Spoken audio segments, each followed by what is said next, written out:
Hello again, it's me, Tiffany, with another video. I've been doing quite a few of these lately. I just feel inspired and motivated and trying to really push myself past my comfort zone and just trying to form a habit. And I feel like if I can do something consistently over and over again, then it'll eventually turn into a habit. But I have a lot on my mind again. I think that's the only thing I ever have is a bunch of stuff on my mind, on my brain. But I've been learning a lot about trauma. And I feel like it's something that God is bringing me through and wanting to teach me in this season, mostly about accepting myself for who I am, full acceptance, discarding the lies of the enemy and accepting the truth of what God says about me. And also letting go of certain traumas and past hurt. Sorry, I just ate dinner, so I'm like, but yeah, letting go of certain wounds and trauma and just hurt that I've had in my life. And there's certain things that I never even realized that I was dealing with. I've been reading the book, The Body Keeps the Score, and I'm not that far along in it, but it already has so much revelation in it. And it's just wild. And I was watching a video on this guy. I think his name is, what's his name? I think I can find it. Let me see. I have it on my history. Library. Dr. Gabor Mate. Oh my gosh, so amazing. I was watching the one with him and Theo Vaughn. And it's just nice to see Theo Vaughn. Like, he's usually really funny and just bantering a lot, but this one he was more serious, talking about his trauma, really opening up about stuff. And I love seeing people that become more genuine and become more open. You know what I mean? Like, they're not just blocked by the things that they're trying to portray, and they're showing you the real them. But there's something that he said on there, and I feel like it's so basic, but it barely clicked for me. And he said that trauma is, what did he say? Okay, I found it. I got my my notebook, but it said trauma is a wound. Trauma is an unhealed wound that you sustain in childhood, but then it stays with you in relation to your emotional trauma. And it says trauma, it directly causes inflammation, stresses your organs, affects chromosomes, instills a lot of pain. And then he said every traumatic event is stressful, but not every stressful event is traumatic. And that's true. I think that sometimes we generalize what trauma is. And I think we've all gone through a lot of hurt, and we've all gone through a lot of pain, emotional pain. But a lot of things, like, for my life, have been fairly traumatic. And for me, it's so interesting that I lived a life just feeling really disconnected. And this is something that I've been talking to my therapist about lately. And we're trying to dive in. That's on my last video. I talked about, like, who am I? Because it was such a profound question that she asked me, and I didn't even know how to really answer because I was trying to look for the right answer. I second guess myself a lot, and I just don't know how to respond sometimes. And I say something to see if I'm going in the right path, and I wait for their approval, which is kind of annoying. I just want to know and, like, say things fluidly and not have to expect someone to, like, validate what I'm saying. So that was a hard question, and it made me realize, like, I don't really know. Like, I don't know. Like, I want to know, like, how I should define myself. You know what I mean? Because if I do use, like, words to describe myself, I know that I'm a strong person. I'm fairly positive. I have a positive outlook on life, and yeah, all those things, right? But it's like, who really am I? Like, what am I striving for? And I was sitting at work today realizing that there's still so much that I haven't fully accepted myself for. And I realized that every time I talk to my therapist, I tell her, yeah, I feel like I'm okay with myself, but I feel like I can still work on more. I feel like I still have so much to work on, I say. And I realized, like, oh my gosh, I don't actually fully accept myself for who I am right here and now, because I feel like I'm still not good enough. And that's what I was getting from that YouTube video with Dr. Gabor Mate. And it's true. It's like we try to seek approval and we try to seek validation from other people. Okay, like I was saying, we try to find validation from other people and we don't fully accept ourselves for who we are. And I think a lot of that, he was saying in the video, that it's because a lot of us lacked, I think, even the basic concept of nurture and support. And I think our society definitely likes to mask their emotions. And that's what he said too, is that depression is literally, the definition of depression is to press down or to push down. And it was used in terms, I googled it, was like used in terms of like some kind of French era, I just don't remember. I wish I had better memory, but I struggle with that. Memory retention. But yeah, and then it started using that term for medical stuff, and now it's like an actual medical term, and people are given certain drugs and stuff, which there's nothing wrong with, you know. I think it does help to a certain extent, but then we need to go deeper, is what he was saying. And with depression, it literally means to push down. So what we're doing is pushing down our emotions, and we're not actually dealing with them. And that's the dangerous part, is that we hold these things. In the book I pre-read some of the reviews, was saying that our body actually retains the trauma or the wounds and the things that we've been through, and it actually gets ingrained into our DNA and into our cells. So we have to find ways to let that go. And talking about things actually is a really good thing. Like he was saying in the video, is that when you're able to talk about something, it's like a release.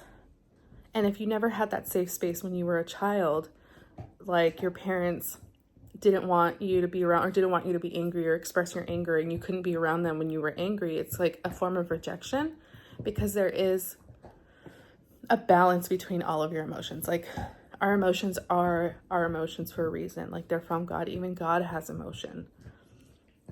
And it's just wild that we're so afraid of our emotions. We're scared of being angry because we don't know how to control that anger. And the Bible even tells us that we have to learn self-control. But we can't do that outside of God.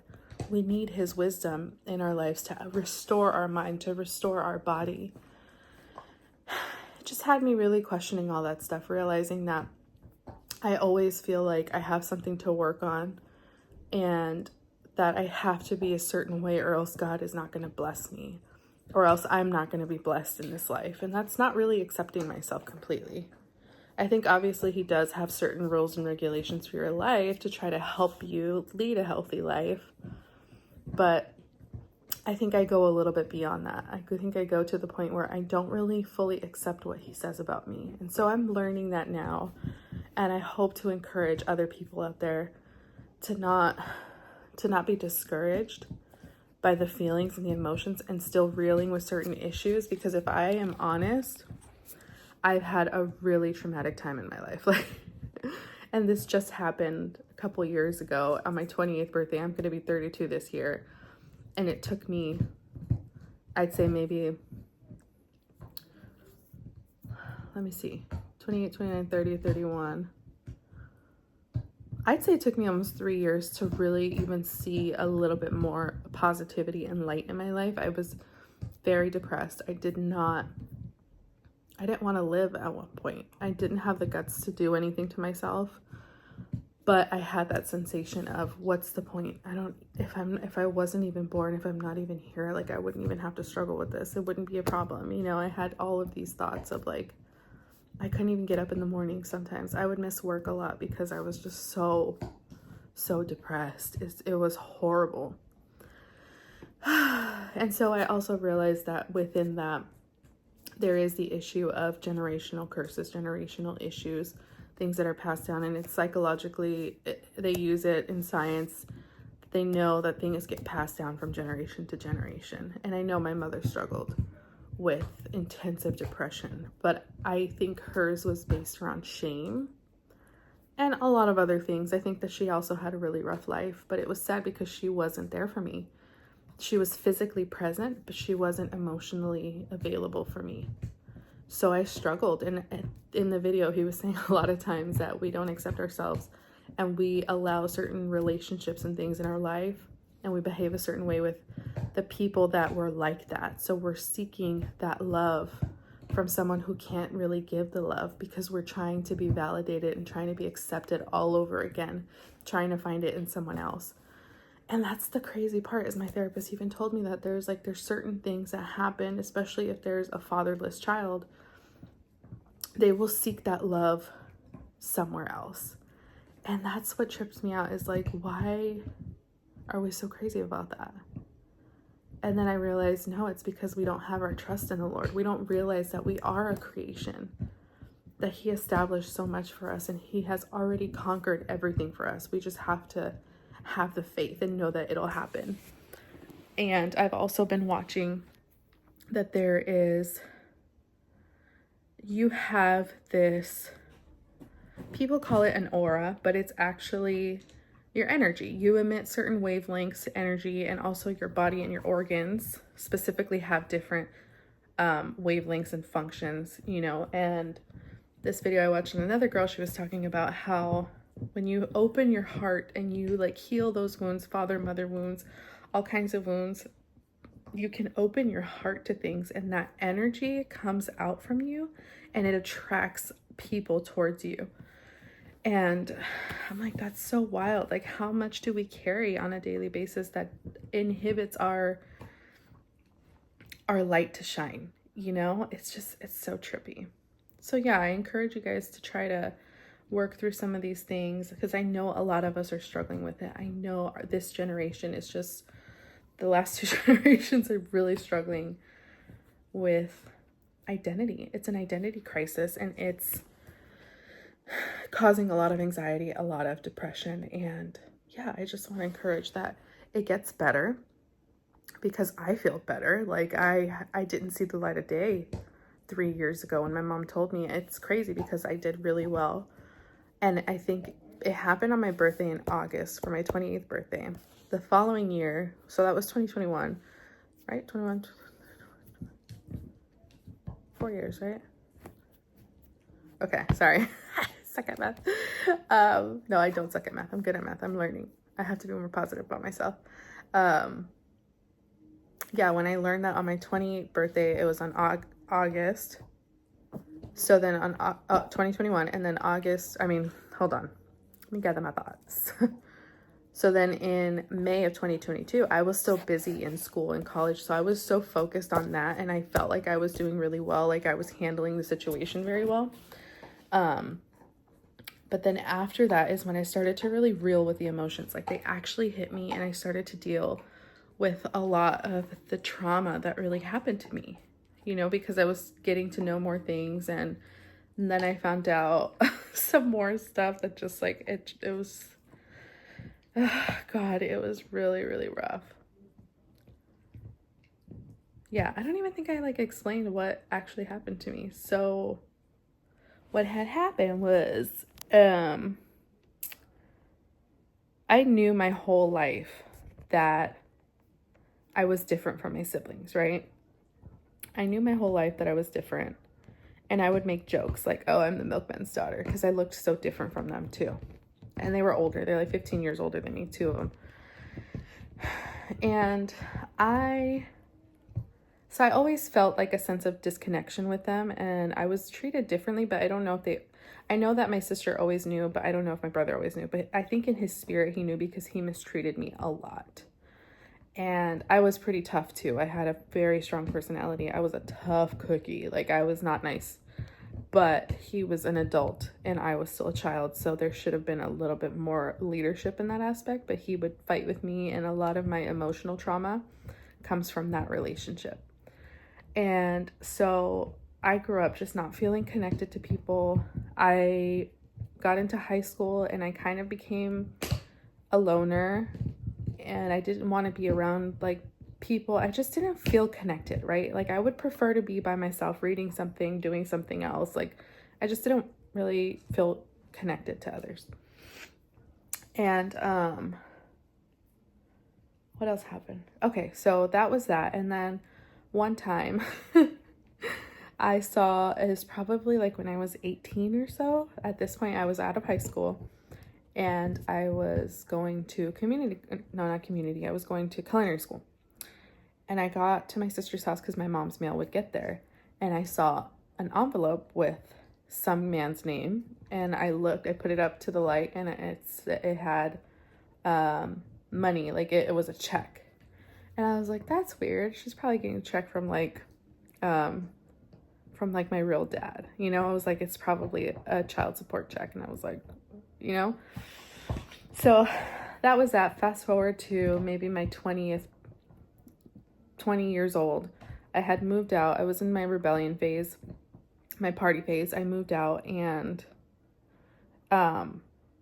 I didn't have any money. And so I was like, I know that she's probably, no, you know what? I didn't premeditate this because it just happened. So I was like super low on money, and I went to my sister's house because I had to pick up my mail at that point. And my mom's mail was still there. She's like, oh, here, take your mom's mail. You can give it to her. I was just like, okay, cool. And I saw that check. So I took the check, and out of spite, I was like, she's probably like hiding this from me. So I took the check and I cashed it because I had a joint check with my mom at that time.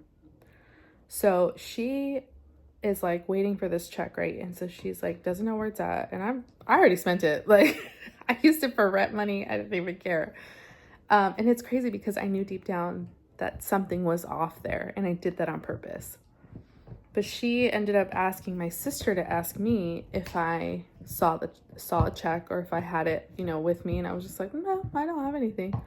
And so I guess my mom, she was like, oh, my mom's going to call the bank and see, because I guess it was cashed. And I was like, she's going to find out that it went into our joint account. So yeah, she found that out, but she never told me anything. And that's when I knew that something was up. And then was it before or after? I don't know if it was like, I think it was like 2019 or something. Yeah. Fast forward to 2019. I went to go visit my cousin in Texas, and she let it spill in a conversation. She's like, yeah, there were rumors that like you had a different dad. And I was just like, oh, that's weird. Oh, but prior to that, that's why I brought it up. And she said that because I had taken a DNA test to figure out my ancestry with my sister as well. And ours didn't match when it came up online. I was like, that's weird. And so I Googled it, and I'm like, it's only 27% that I match with her, but I should be at least 50% if she's my actual full sister. So then it turns out she was my half sister. So I was a little bit in denial because I'm like, can these things really tell you that? Like, is it really that legit? And I talked to my cousin, and she was like, yeah, you know, maybe that's why. And so I was like, dang, probably. So at that point, I kind of knew. I just knew. And then fast forward even more to 2021. Prior to that, I think it was like a whole year that my mom was trying to tell me stuff. And it was just very, very tumultuous. Like, it was just like I knew something was off. So my 28th birthday weekend, she tells me that I have a different father than my siblings. And I was like, yeah, I pretty much knew. Like, I've always known. Deep down, I've always known. And so I went into like helping her, consoling her, and that's just not right. That's like how I grew up. Like, I always grew up not expressing myself or having that space. Like, I always had to be careful for her emotion and everybody else's emotion. So that's where I realized that my trauma comes from. I never had a safe space to express myself. I don't know how to express myself because everything was just like boxed in. There was no space for me. My mother's issues were so massive that there was no space for me.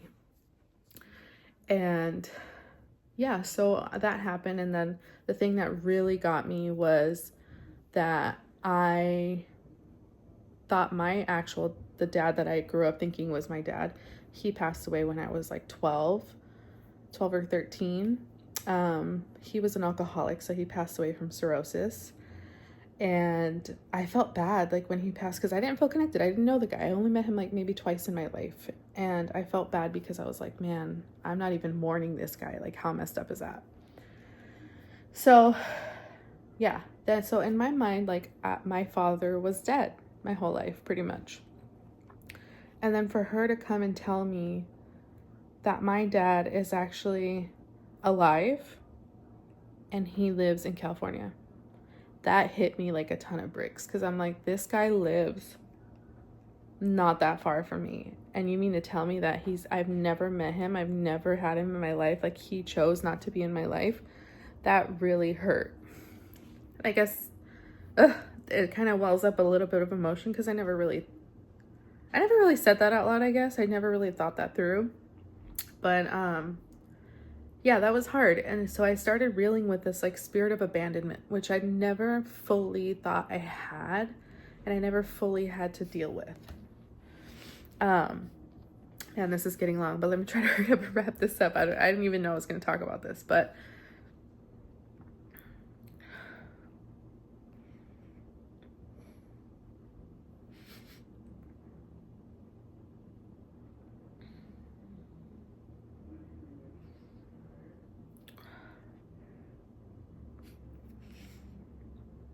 it's interesting how the emotion comes up when you least expect it, right? You're like talking about it and you're fine. And I'm fine. Like I feel fairly healed now. But as I'm like feeling the emotion,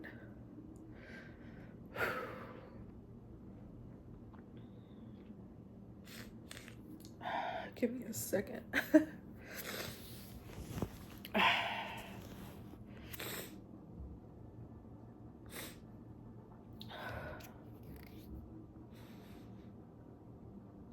Okay. As I'm feeling the emotion, like I have the thought in my head, like,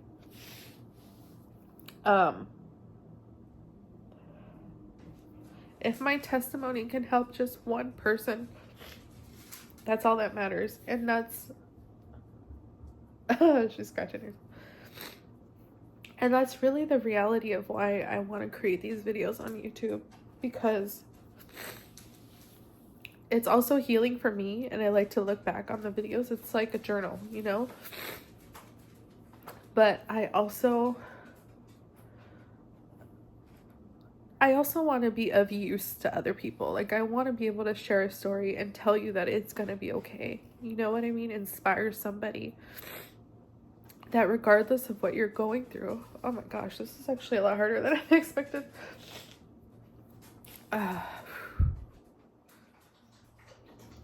And you know, I didn't even expect to be so open and honest about things, but I also don't want to hide who I am. And I feel like people should have that freedom. You should have the freedom to be who you are and express your feelings. Obviously, learning to control them so that you can express them in a healthy manner. But also, what? You're done with your treat? But also just telling you, whoever is out there watching and listening, that things will get better. Things will change.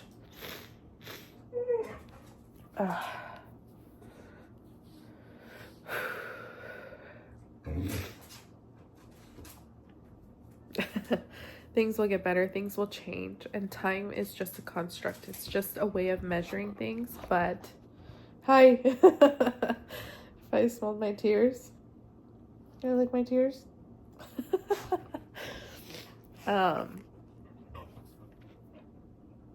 Live in the present moment. Feel your emotion. Figure out what's driving you, why you behave the way you behave, and why you do what you do, and why you feel a certain way. Don't hide it. Life is more like oh my gosh. Okay, way to lighten the mood. Thank you, Bailey. Oh, Jesus Christ. Live unapologetically. If you have been hurt by others, if you have been wounded by other people, even the people closest to you, there is hope on the other side. Give your life to the Lord.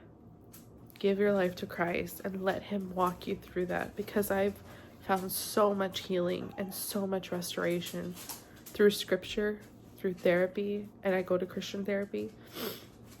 Having the word spoken over me, somebody praying for me, and then reading things about science, because God created science. So it's like there are resources out there to help you become better, to be healthier so that you can be happy and not carry around this weight your whole life.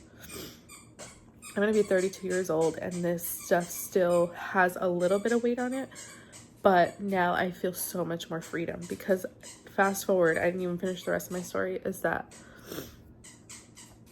I was dealing with the spirit of abandonment. Sorry, my dog. Okay, I gave her a little toy. But yeah, I was dealing with the spirit of abandonment, and I didn't want anything to do with this man, right? I didn't want to do anything with him. I never wanted to meet him. Come to find out, the people my mom said were her friends when I was younger, that I would go and see and visit when I was like very small, toddler probably, because I remember actually even when I was older, but it turns out it was his family, it was his siblings, so they were my aunts and uncles, and I had no idea. I thought they were just really good friends of my mom, and it made sense why they helped with certain things down the line. And so through therapy, like, because I just couldn't get a grip on my emotions, I was just like a wreck. For many years, I was a wreck. And it was because of my therapist that I ended up making the choice to actually meet him and meet up with, I met first with my aunt, which is his sister. And then after that, I ended up meeting him. So I opened my heart to that, and I had to pray through that because I didn't want to. I was so broken and so hurt. I was like, this man doesn't deserve to meet me. This man doesn't deserve anything, you know? But I came to find out that he was sending those checks, and he was the one sending my mom it was like $200, which I mean, it's still something, you know? He was still involved to a certain extent, but I never knew. She never told me. She held this lie for 28 years of her life. Can you imagine carrying that weight? So that's why I say, if you're carrying something, don't. That's terrifying, and that will change the physiology of your body, of your mind, of your soul. Don't carry lies for your life. Like, let that go. Be honest about who you think you are. Be honest about things that you're accepting about yourself that are not actually true, but take them out, bring them to the light, and cover them with the truth of who you were called to be. So yeah, I feel like I'm all over the place with this story, but I just hope it encourages somebody. And don't feel alone. Don't feel discouraged. Don't feel like you're the only person in this world that's gone through something. No, we all have so many different things that we've gone through. Just keep fighting, pushing, because I had no mental clarity for a long time. I couldn't even remember scriptures because that's how fogged I was emotionally. Yeah, and I started to get a little bit more relief because I was like seeking the Lord, and I was just like, it was hard. It was very difficult. Oh, and then the thing that made it even harder was that my mom started dating him again. Oh my gosh. I don't think they're together now. I don't ask about those things, but yeah, it was a mess. And I felt like she was ruining that opportunity to meet him, and it was becoming something not natural. Like, it was weird. So yeah. Anyway, I've told you my life story here, but yeah, it's very important to heal your wounds, heal the gunk that you have inside, and it's not too late for anyone. God can restore anyone at any point. Don't feel like you're too far gone or you're too not good enough. You're good enough. Trust me. God created you in his image for a purpose. We all have been given certain gifts. And like for me now, I'm looking for mine. I'm searching for mine. I know the things that I have, but like I haven't found the outlet for it. So I'm looking for it now. But fast forward to getting through all the trauma. Like, I was staying in a job that I hated, and you can see some of my past videos. Like, I quit that job, and I feel like he gave me a little bit of like that push that I needed. I took the leap of faith. I got a new job right away. I went to a really nice trip. I have all this stuff on YouTube. You can go watch it. I was renting a room for like 6 years or so. Yeah, so I didn't have my own space for a long time, and then now I live in my own apartment. Like 5 months after I started my job, I got into my own apartment. And then a month later I got a dog. Like all the things I always wanted that I didn't think that I would get to. I really was in a space where I was just like, my life just sucks. My life sucks so bad. I can't do anything. Like I fight so hard, fight, and I don't get anywhere. But it's not for nothing. Nothing is in vain if you really put the Lord in your life and you help him walk you through some stuff. It's not a perfect journey. It's not linear. It's like this. And that's okay. That's okay. So yeah, I hope this was encouraging. Don't give up. Don't lose the hope, and just keep fighting to unpack that trauma. What is it that you're going through? What do you feel? Why do you react to certain things a certain way? Why do you feel like you're not good enough? Unpack these things. These things are important, because the last book I was reading, called The Courage to be Disliked, it talks about you are valuable just for existing, just for being alive.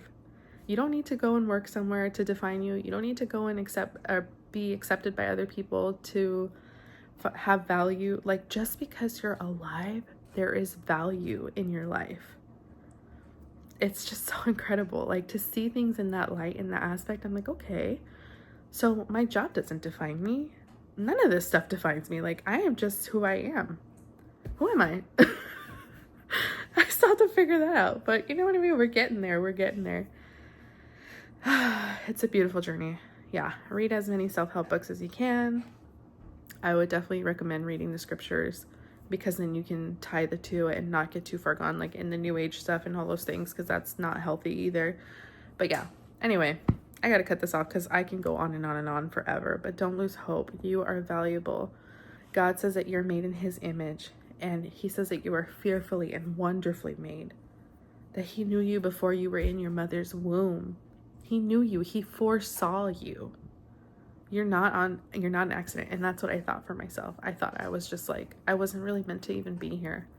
But no, out of all of the possible expressions of genetics and DNA that could have happened at conception, it was you that was chosen to be alive. You have the blessing of getting to breathe and walk this earth. And yes, don't get me wrong, it's tough out here. There's a lot of turmoil, but there's so much hope. There's so much hope.